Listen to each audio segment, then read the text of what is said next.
Welcome to the Positive Spiritual Living Podcast, brought to you by Unity on the Bay. This is your positive path for spiritual living.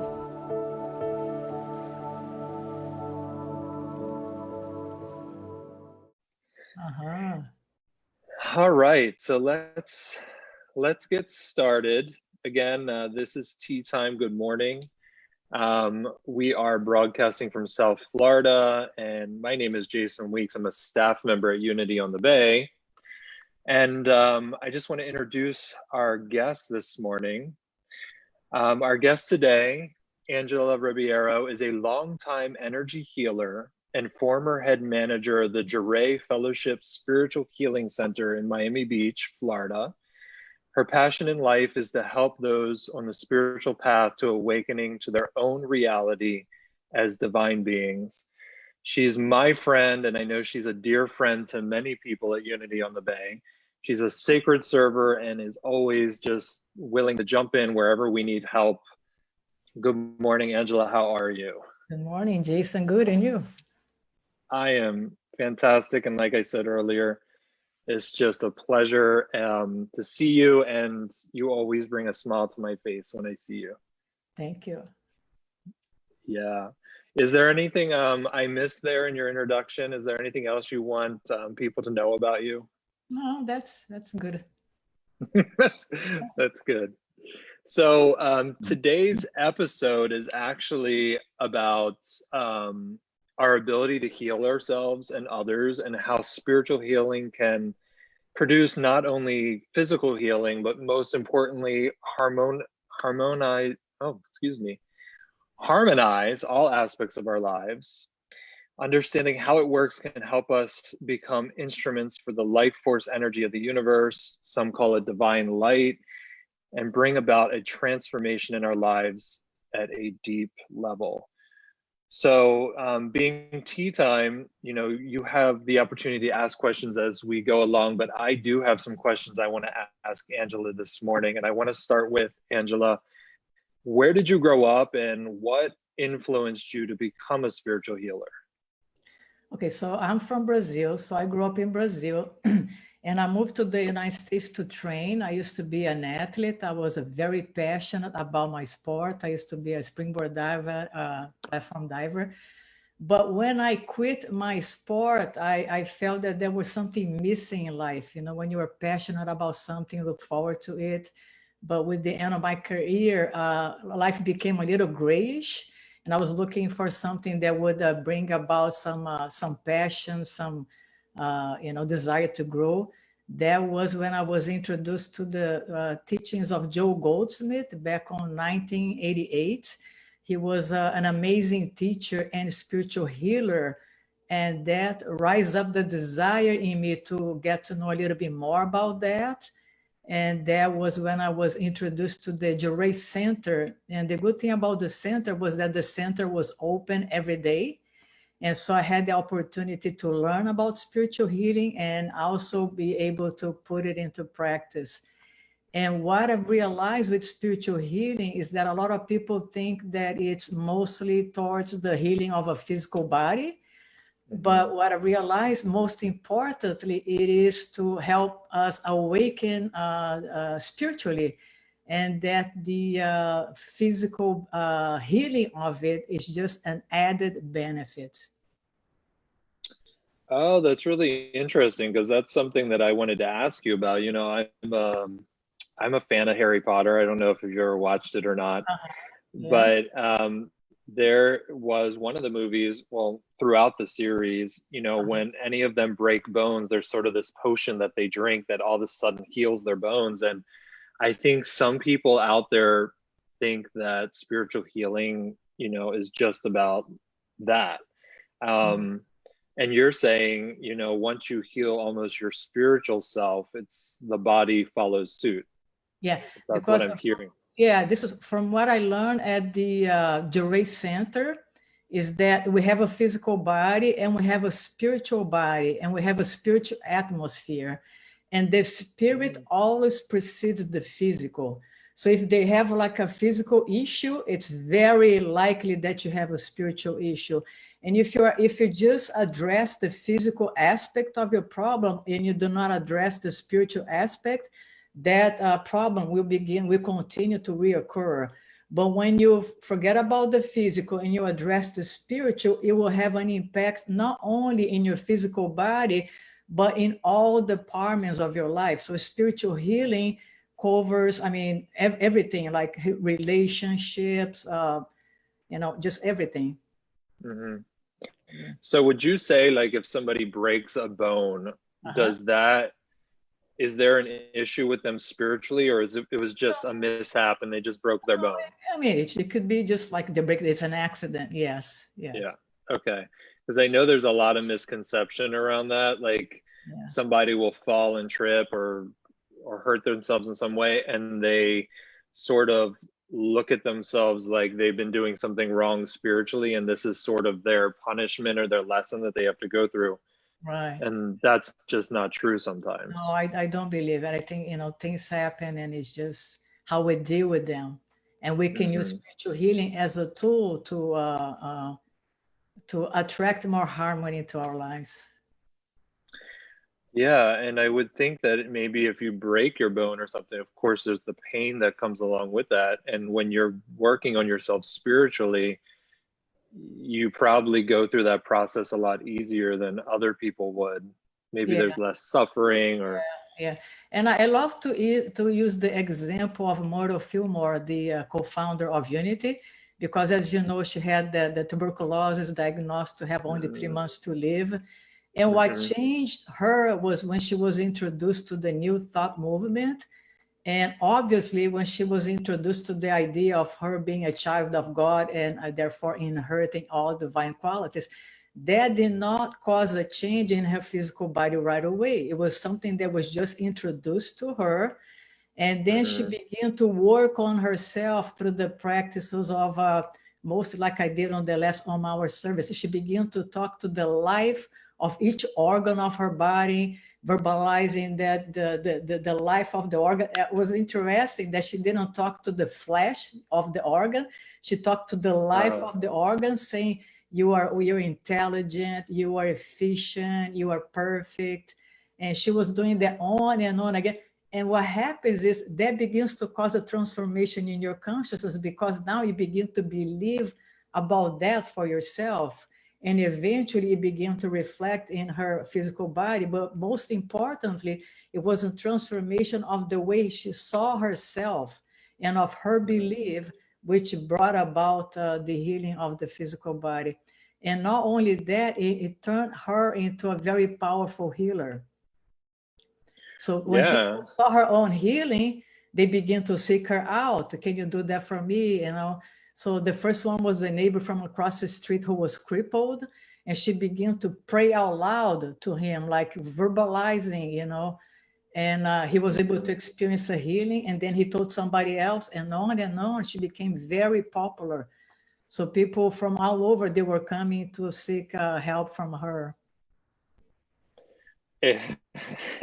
It's almost like you're reading my notes, because that was the next question I was going to ask you. And it started with, you're right. One of the pillar beliefs in the Unity movement is that we're all children of God and we don't inherit sickness. So my question was going to be then, why do we need spiritual healing if we are already divine? It's a good question. And I believe that most of us, even though we are divine, we have forgotten our divinity. And we have been conditioned to believe since the beginning that we are separate from God, that we are limited, that we are a victim of the circumstances of life, sometimes that we are unworthy. So even though we are divine in nature, we need to begin to awaken to that reality within ourselves. So I think that that's where the art of spiritual healing plays the most important part. It is in the transformation of the way that we see things. And as we transform the way that we see things, it have an impact in all aspects of our lives.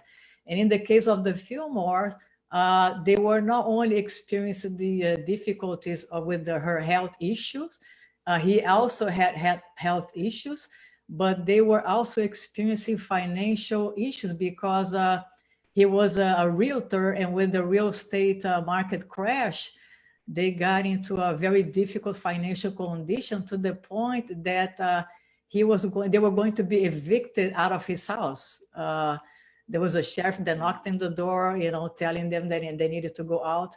And he told the sheriff that his father was going to take care of it. And the sheriff thought that he was talking about his real father, but he meant his spiritual father. Oh, but wow. that was to show that he had confidence in the things that they were learning. And they continue with the path of introducing themselves. They use a lot of affirmations and meditations, and they were not only able to transform their physical difficulties that they were experiencing, but also they were able to demonstrate prosperity to the point that they created the Unity Village. Yeah, a beautiful, beautiful village out in Missouri. Yeah. Which I think Charles Fillmore thought would be sort of the mecca of spirituality in the United States at some point. And it's really beautiful, and the energy out there. I know you've been out there is just no, I haven't palpable. been out there. Oh, no, you haven't been out there? No, I haven't been out there. It's one of my lists to go. Yeah. Well, I'm not going to let you go because I think you won't come back. It's absolutely beautiful, and the energy is amazing. I'm going to pause for a second and just check in with our viewers and see if anybody has a question. Again, I remind anyone watching, we're talking about the art of spiritual healing this morning with Angela, who happens to be a spiritual healer, and she's practiced Johrei for how many years, would you say? Since 1991. Since 1991, and Johrei is very similar to Reiki. Yes. So if you have any questions for her this morning, please put them in the comments. But I want to give some shout outs to some people that I see are watching us. Reverend Chris Jackson, good morning. Omar, good morning. Esteban Londono says, we love you and we love you back. Let's see here. Any questions? Reverend Juan is watching. Good morning. And Rachel Davis and Carlos Perez is watching as well. And Yami, good morning to everyone. Like I said, if you have any questions about the art of spiritual healing, put them in the comments and we'll stop from time to time and try to get those answered. Shall we move on with some more questions that I might have or that I have? Yes. All right, let's see. In your opinion, what is the fast track to spiritual healing? Okay, it's a good question.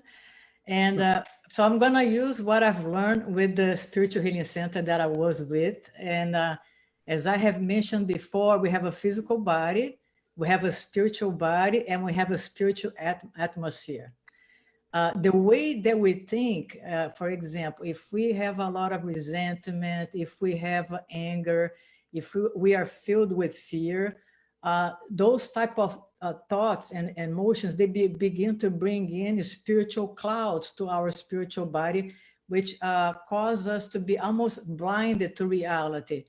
And so the practice of Johrei, for example, is to address those spiritual clouds, to clear them out, to get them out of the way so that we can experience the peace, the joy, the harmony, all the divine attributes that are already present within ourselves. So to fast track our own process of spiritual healing, one of the most important things that we can do is to begin to become vigilant as to what it is that we are holding in our mind. So when we begin to catch ourselves having fearful thoughts, choose not to embrace them. When we begin to feel that we have thoughts of resentment, choose not to embrace them. Thoughts of conflict, choose not to embrace them. And if you look at how Myrtle Fillmore did to herself, that's precisely what she did. Because in addition to doing a lot of affirmations to affirm the truth of who she was very careful as not to dwell on thoughts that will cause her to be afraid or to be concerned about life. So that's the step number one, because when we are free, when our spiritual body is free of spiritual clouds, we become a great transparency, not only to our own physical healing, but then it gives us an opportunity to become a transparency to facilitate other people's healing. So that's how we can expedite, because if I'm engaged in spiritual healing and yet I'm dwelling in thoughts that cause me to be afraid, that cause me to be anxious, that cause me to be resented, that it's not gonna work. So I think on the spiritual path, one of the most important things that we can actually do is to learn the art to be vigilant, to watch what's going on in our inner universe, and to begin to choose wisely what it is that we are going to allow to begin to spend more and more time with. So that would actually expedite our process to our own healing. Another thing that we can do is to continuously introduce our consciousness to high vibrational content. We can do that through reading spiritual literature. We can do that by watching YouTube videos, by watching our own services, the Om Hour and the Sunday services, where we are introduced to new ideas. Because when we avoid having those negative thoughts and we constantly expose ourselves to higher thoughts and higher vibrational content, we begin to spiritualize our own consciousness, which will allow us to experiencing more healing. And I would like to mention that spiritual healing is not necessarily related to the healing of our physical body, but just to bring about the harmony of our entire well-being. Yeah. And would you say, Angela, that, you know, like I hear you talking about making sure you watch your thoughts and you sort of get into your consciousness, this spiritual material, but are you saying that we should strive to be overly positive all of the time? Like, is that even possible? No, we have to accept whatever it is that is taking place, and instead of rejecting, just sit with it. But what I am recommend for is, if I'm sad, I'm hurt, whatever it is, let me sit with the emotion that I'm feeling, but let me avoid dwelling in the thought that caused me to feel that way. Because if I'm feeling hurt, but I'm constantly thinking, I'm feeling hurt because of this, next time that happens, I'm going to do that. What I'm doing is I'm throwing gasoline into the fire. So if I can sit with the feeling, I'm feeling hurt, let me sit with that pain so it can begin to dissolve into a state of inner peace. Then I'm healing that emotion. I'm giving it space to be. I'm allowing it to be. I'm watching it. I'm being present with it.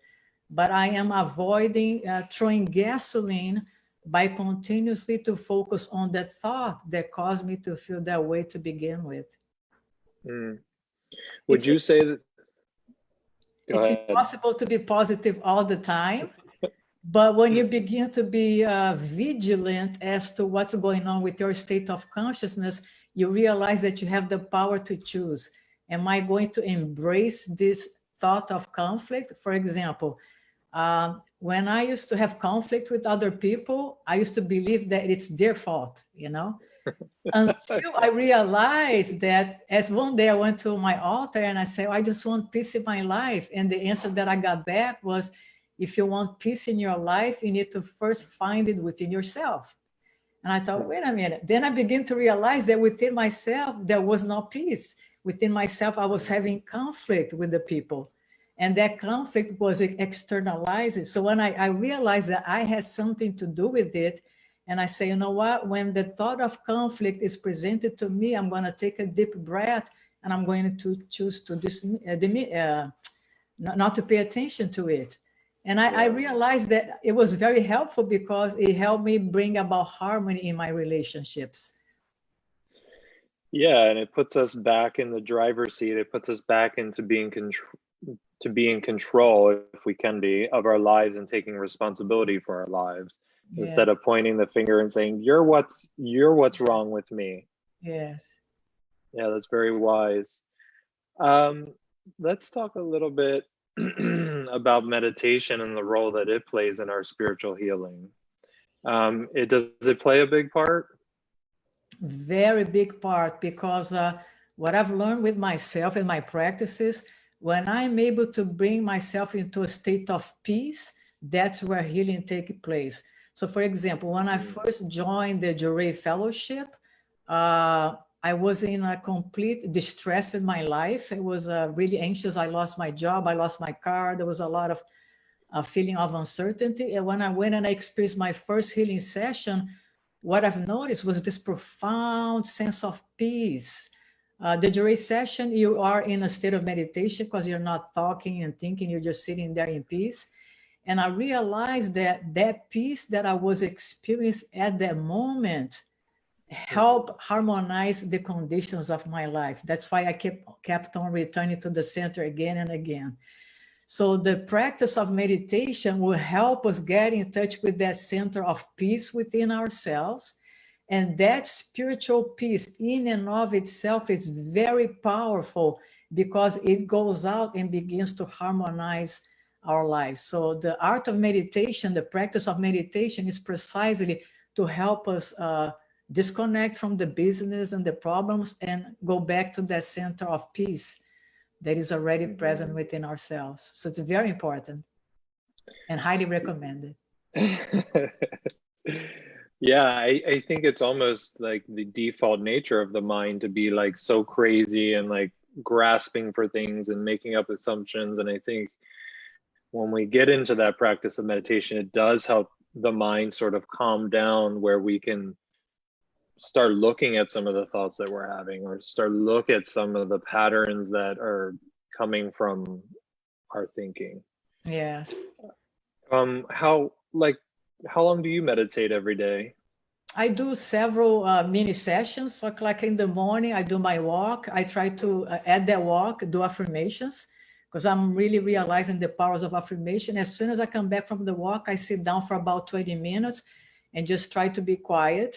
And then I do work. I work from my house. And then in the middle of the day, I take a break and I go in to meditate for another 20 minutes. And it's Nice. wonderful to take a break in the middle of the day, because I notice when you are working, you begin to boom, boom, boom, you begin to build some perhaps tension or perhaps business. And I just take a break. I go back into my room and I just sit quiet, and it's like taking a vacation. So I really, really enjoy it.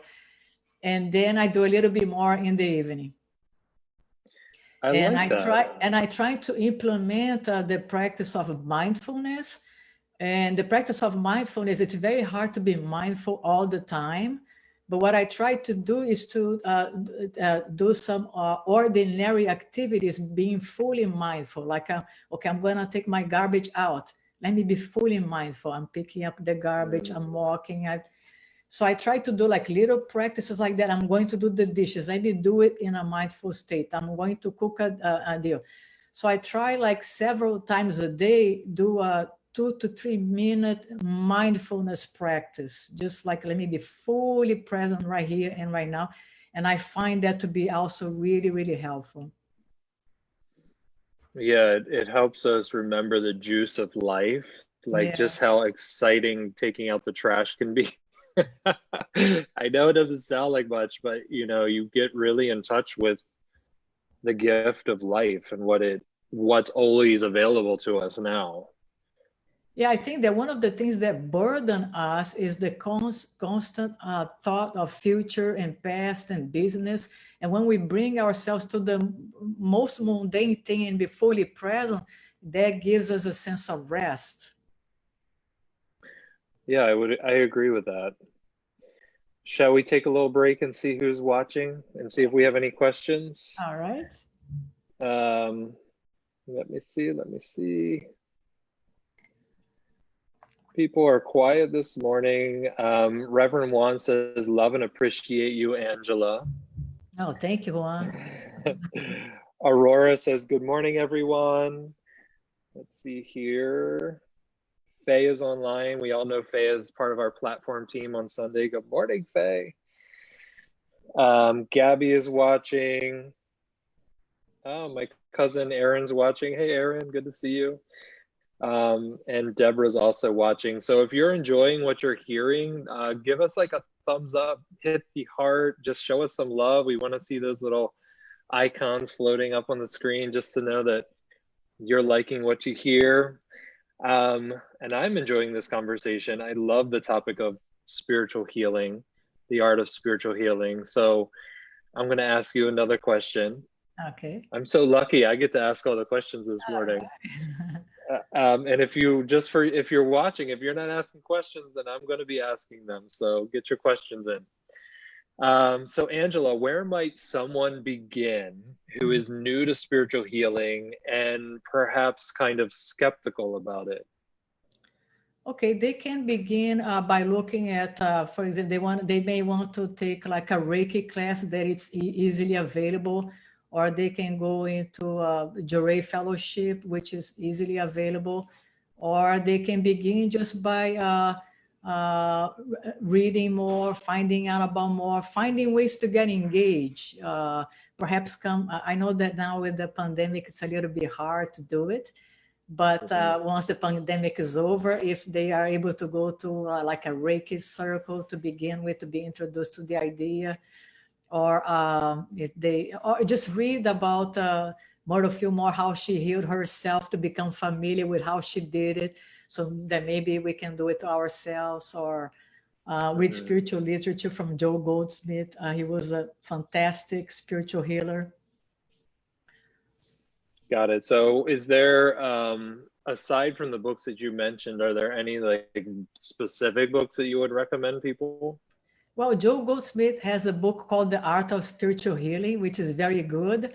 However, his language is very mystical. If you're not used to the language, it may be a little bit difficult. But if you're used to mystical language, then the book is fantastic. And I just want to say that when we do start having in-person activities at Unity on the Bay, we do have a Reiki circle twice a month that happens. So I would encourage people to come to that. It's usually Wednesday nights after the Om Hour. And it's more of a group experience, but you can also get one-on-one Reiki sessions in case you're looking for that. We have a question. We finally got a question on our comments here, and it comes from Sherry, and she says, how to overcome from situations that you cannot change?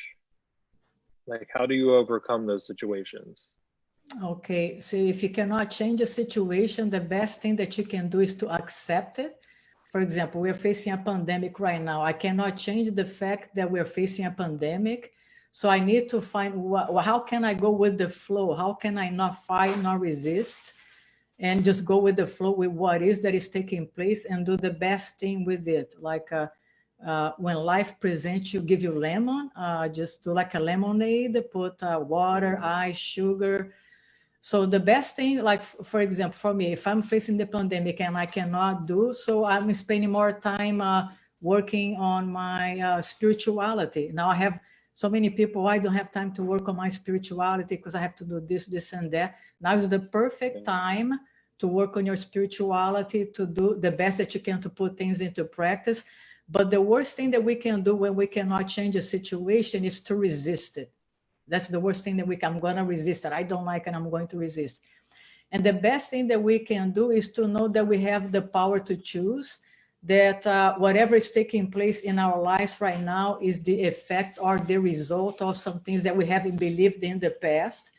So if we are experiencing limitations, is to recognize, have I had limiting thoughts about myself that could be bringing this limitation into my life?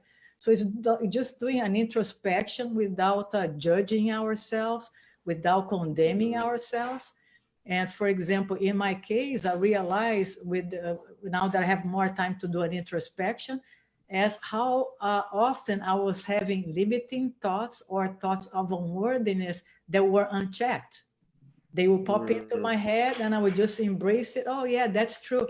And now that I have the opportunity to do more spiritual practice, I'm watching, like, wait a minute, that's not true. I thought it was true. So I'm able to see how I was embracing limiting thoughts about myself. And now I have the capacity to say, you know what, I don't have to accept that. Because whatever, if I'm experiencing some measure of limitation, is because in the past, I have accepted thoughts of limitation as being real. So now I can begin to work on myself. I'm going to accept the limitation that I am experiencing, but I'm going to know that I have the power and the capacity to choose that from now on, I'm going to begin to affirm more unlimited thoughts about myself. Yeah, I agree with everything you said. And one of the overarching things that you said was really just looking at your beliefs and looking at maybe the thoughts that you're having around the situation. Yes. Like, what am I thinking that's making me so stressed about the situation? Right. Yes. Because I believe that there is a stressful thought in there. Like, this should be different, or this shouldn't be happening to me, or the world should be different. Right. Good stuff, Angela. Yeah. Sherry, I hope that answered your question. And of course, if you have any follow-ups to that question, you can always post those in the comments. Carlos says, Carlos Perez says, lots of sugar in my lemonade.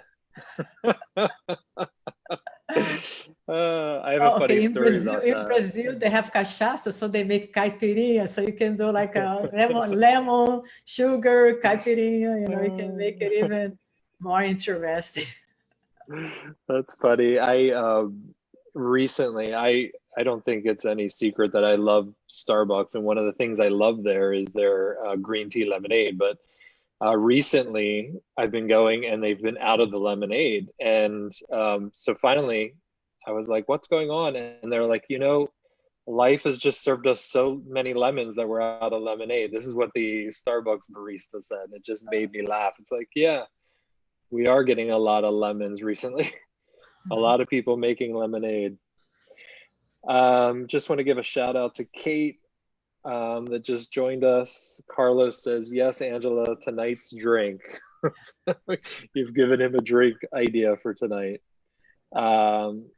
Welcome, Deanna. Good to see you again. This is tea time.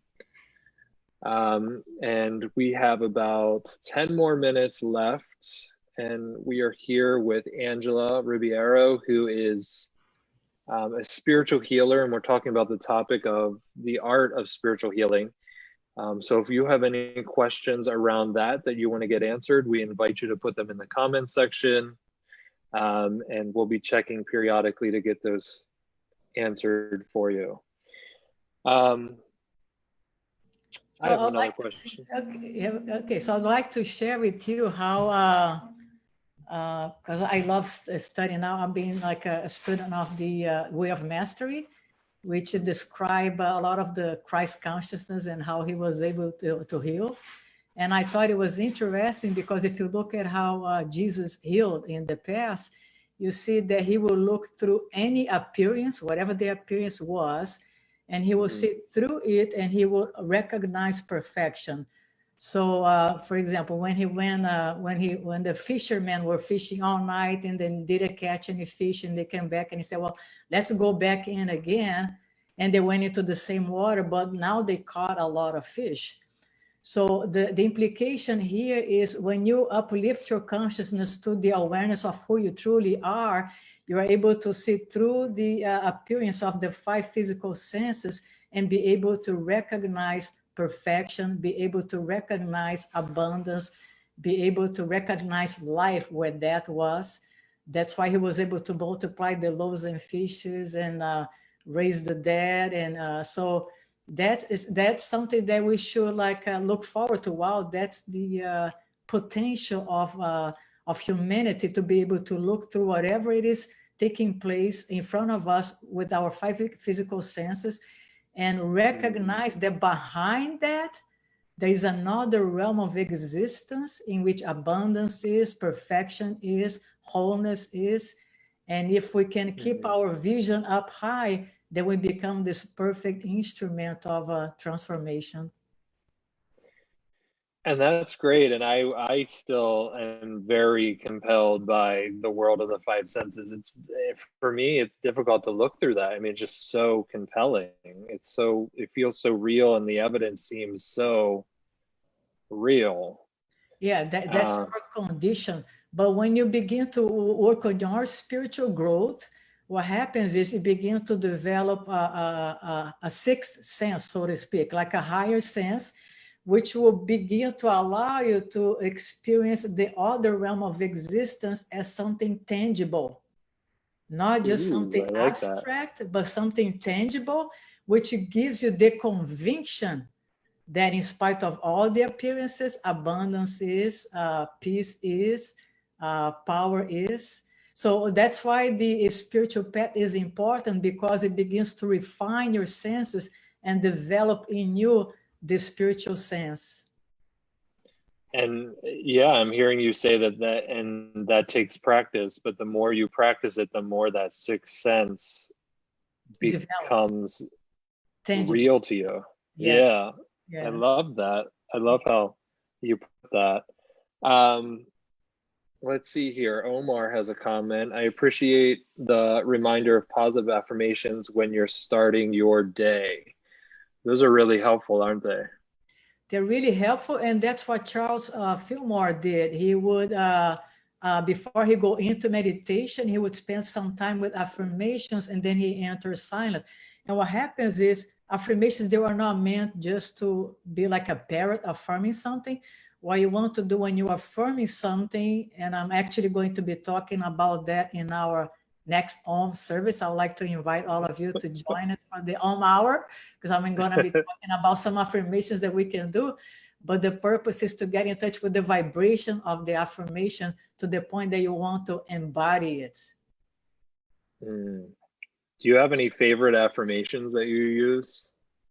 Okay, right. That's what I'm going to be talking about in the Om Hour. But I'm working in the affirmations that has to do with I am. So you go I am, and then you begin to attach divine attributes to those affirmations, and then get in touch with the feeling. And if it feels like so far off, you can begin to think like, what if I am the Christ was real? How would I feel if I can say, well, I am the Christ, or I am wealth, or I am abundance? How would it feel like? What would it feel like if you say, okay, I am the beloved and abundant son or daughter of God? Just how would it feel, Jason, when you affirm that I am the beloved, means I am loved, I am abundant, son of God or daughter of God? How does it feel? It feels wonderful, right? Just think about that. It does. I am the beloved and abundant son of God. It feels wonderful. Yeah, I already noticed in my body like tension going away from my neck, like just right. I can breathe deep. It's like a lot less stress. Yeah, absolutely. The intention is to bring that like not once a week, but regularly. Let me affirm regularly, and then get in touch with the feeling. Oh wow, it feels so wonderful to know that I am loved. It feels so wonderful to know that I am already abundant in spite of any appearances. Right? It feels wonderful. So the idea is, with the affirmation, is to get in touch with the feeling of already being in possession of those things. And does anchoring yourself in that feeling help you remember it more often? A lot. And it makes me feel good. And what I've noticed is, I'm going back to the example that I gave you about fishing for fishes. And I'm going to give you an idea. Instead of fishing for fishes, how about to fish for an idea that you can eventually embody it? For instance, I'm going to fish with the idea that I am Christ-like, and then I want to try to embody it. Because if you can't embody that idea, the loaves and the fishes, they will come as the added thing. So gotcha. See, more importantly than fishing for the things of this world is to fish for an idea that will give you the capacity to have those things as the added thing. It's almost, yeah, it's like a byproduct of what you're going after. Yes.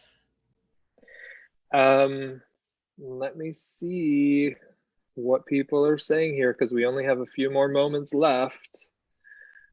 Kate says, I totally agree. My best spiritual growth is early in the morning when I'm waking, listening to my Christian music, and thanking God for my surroundings and another day of life.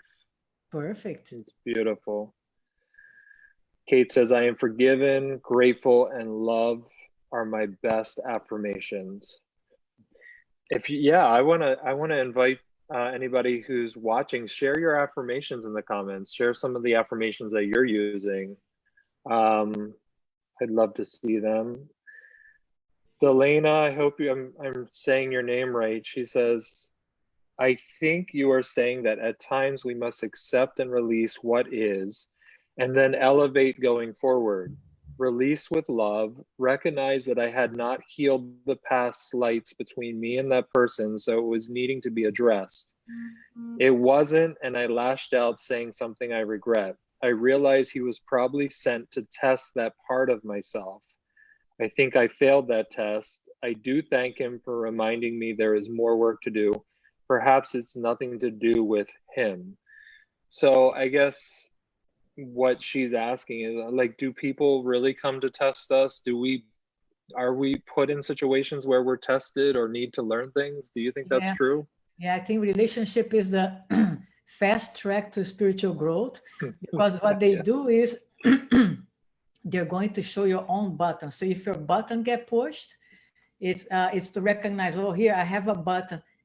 How would I make this button not to become active? So when a person push, it doesn't bother me anymore. So from my experience, one of my greatest growths have been on relationships and learning how to, first of all, not to attack back, because if I am attacked and I attack back, I create this vicious cycle. Okay? So it's learning, at least inwardly, okay, how can I take a deep breath and not respond with an attack right away, and use that relationship for my own personal growth. So you're saying it's not easy.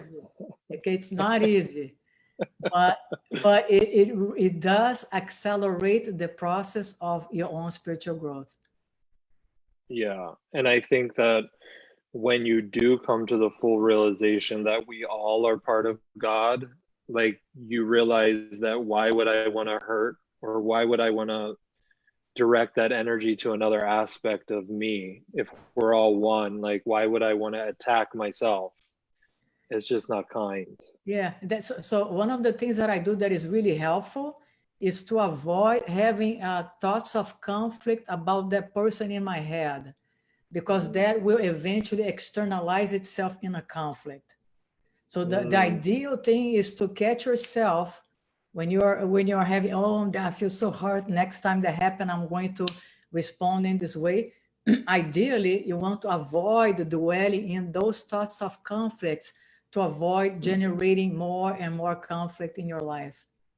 And try to learn, how can I deactivate those buttons that are being pushed so that I can heal the relationship and allow it to unfold. So many gems of wisdom you've shared with us this morning, Angela. I just want to thank you. You are amazing, and there's many things I know about you, but this one I want to share. You definitely walk the talk. I've known you for a while, and it's beautiful to watch you evolve and also spread this message that's so helpful to everyone. So thank you. Thank you. It's not easy, and I do have my shortcomings and my faults, but the important thing is to get up and continue to try and continue to at least know where you're going. The intention is, I want to go into a path of no conflict. So how can I remove conflict from within myself? Beautiful. And since we're out of time, I like to do this at the end of every tea time. And Angela, want you to look in the camera, and if there's one message that you could get out into the world this morning for anybody who's watching now or will ever watch this, what would you say to them? That the time has come for you to awaken to your own divinity, Don't spend too much time looking for the loaves and fishes, but get an idea in your mind that you can practice, that you can embody, that you can make it your own, so that the loaves and the fishes and the healing will be coming as an editing. Beautiful. I love you, and I know our community loves you. Thanks again for being here this morning. Love you too. Have a great day. Thank you. Bye. Bye.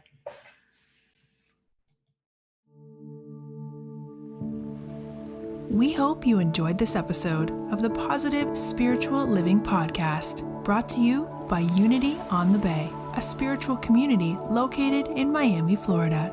Unity on the Bay is supported by the generosity of its community. If you'd like to make a donation or learn more about Unity on the Bay, please visit unityonthebay.org. You can also follow Unity on the Bay on Facebook, Instagram, and Twitter for even more positive spiritual inspiration. Until next time, thanks for listening and many blessings. Namaste.